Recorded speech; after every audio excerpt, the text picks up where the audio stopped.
Mwenyekiti wa Chama cha Demokrasia na Maendeleo Chadema Tundu Lissu ameendelea kujitetea katika kesi ya uhaini inayomkabili baada ya Mahakama Kuu Ijumaa Agosti 21 mwaka 2026 kumkuta na kesi ya kujibu.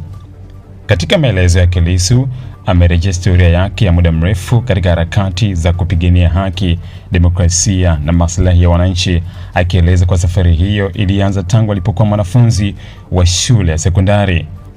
Akieleza historia yake, Lissu amesema alianza kupigania haki akiwa bado shuleni mwaka 1988 wakati akiwa mwanafunzi wa kidato cha 6.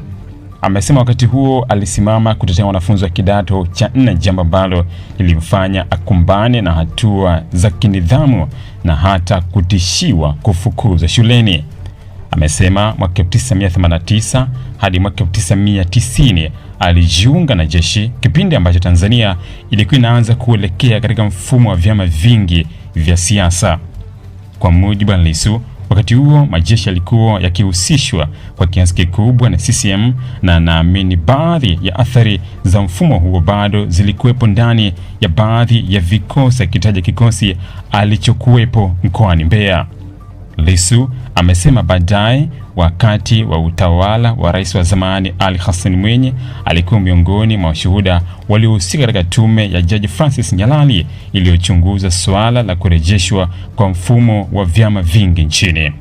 Baada ya mfumo wa vyama vingi kurejeshwa, Lissu amesema alitaka kufanya uamuzi wa kuacha masomo yake ya Ulaya na kurejea nchini kwa ajili ya kushiriki katika siasa na harakati za kutetea demokrasia na haki za wananchi. Amesema katika kipindi chochote amekuwa akihusika katika mapambano mbalimbali ya kutetea haki za wananchi, akitaja pia swala la eneo la Mto Rufiji mwaka 1997 lililoibua mgogoro mkubwa. Kwa mujibu wa Lissu, wakati wa serikali ya Rais Benjamin William Mkapa, eneo la Mto Rufiji lilitengwa kwa ajili ya mwekezaji wa kigeni aliyepanga kuanzisha shamba kubwa la kilimo cha viwandani. Amesema eneo lenye ukubwa wa takriban hekta 20,000 lilitengwa kwa ajili ya mradi huo. Lissu amesema yeye pamoja na wenzake waliingia katika harakati za kupinga mpango huo kwa hofu ya madhara ambayo mradi huo ungeweza kusababisha kwa mazingira, hususan misitu ya mikoko ya Rufiji. Amesema kampeni hizo ziliendelea mwaka 1997 hadi mwaka 1998 na hatimaye mpango huo haukuendelea, jambo ambalo kwa mtazamo wake lilisaidia kulinda misitu ya mikoko ya eneo la Rufiji. Amesema harakati zake hazikuishia katika suala la Rufiji pekee, bali pia alihusika katika migogoro ya wakulima na wafugaji pamoja na masuala ya wananchi wanaoishi katika maeneo yaliyohifadhiwa, akitaja mfano wa Ngorongoro. Lissu amesema misimamo yake ya kisiasa na harakati zake za kutetea wananchi zimemfanya kumbane na kesi nyingi za kisheria, akidai kuwa ameshtakiwa kwa makosa mengi kuliko mwanachama mwingine yoyote wa chama chake, huku akisisitiza kwamba kesi hizo zimetokana na misimamo yake ya kisiasa. Akirejea kipindi alipokuwa mbunge mwaka 2012, Lissu amesema alipokea taarifa kutoka kwa mwananchi kuhusu mauaji yaliyodaiwa kutokea Tarime. Kwa mujibu wake, baada ya polisi kusikia kwamba wananchi walikuwa wamechachamaa, waliamua kutoa miili ya waliouawa ili izikwe.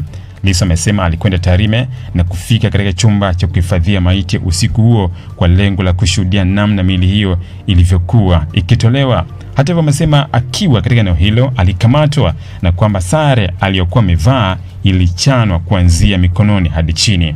Baadaye alishtakiwa kwa kosa la kufanya fujo hospitalini. Amesema pamoja na kukamatwa na kushtakiwa, alichokuwa na kifanya wakati huo kilikuwa ni sehemu ya jitihada zake za kuhakikisha wananchi waliopoteza ndugu zao wanapata haki. Lissu pia amerejea mchakato wa kumpata mgombea wa Chadema huko Arusha, ambapo amesema alikuwa pamoja na viongozi wenzake, akiwataja Dr. Willibrod Slaa na Freeman Mbowe. Amesema baada ya tukio hilo alifunguliwa kesi kwa tuhuma za kufanya mkusanyiko usio halali. Akizungumzia kipindi cha utawala wa Rais Mkapa, Lissu amesema anakumbuka kuwa alishtakiwa katika kesi 3. Amesema kesi nyingine kubwa iliyomkabili ilitokana na kauli yake ya kumuita rais wakati huo hayati John Pombe Magufuli dikteta uchwara. Lissu amesema wakati huo alikuwa jimboni kwake akifanya mkutano wa hadhara na wananchi, na baadaye alimaliza mkutano ambapo alikamatwa usiku huo na kusafirishwa kwenda Dar es Salaam. Baadaye alifikishwa mahakamani na kushtakiwa kwa kosa la uchochezi. Amesema katika kipindi hicho alifikia kuwa na kesi 4 zilizokuwa zikisikilizwa katika mahakama ya hakimu mkazi Kisutu mwaka 2016. Lissu ameeleza matukio hayo yote ni sehemu ya historia yake ya kisiasa na kile anachokiita safari ndefu ya kupigania haki, demokrasia na maslahi ya wananchi. Amesema licha ya kukabiliwa mara kwa mara na kesi, kukamatwa na kukumbana na hatua mbalimbali za kisheria, amekuwa akiendelea kusimamia misimamo yake kuhusu haki na demokrasia nchini. Hivi unajua kwa nini makampuni makubwa duniani hayaachi kujitangaza kila siku, licha ya kwamba tayari yanafahamika?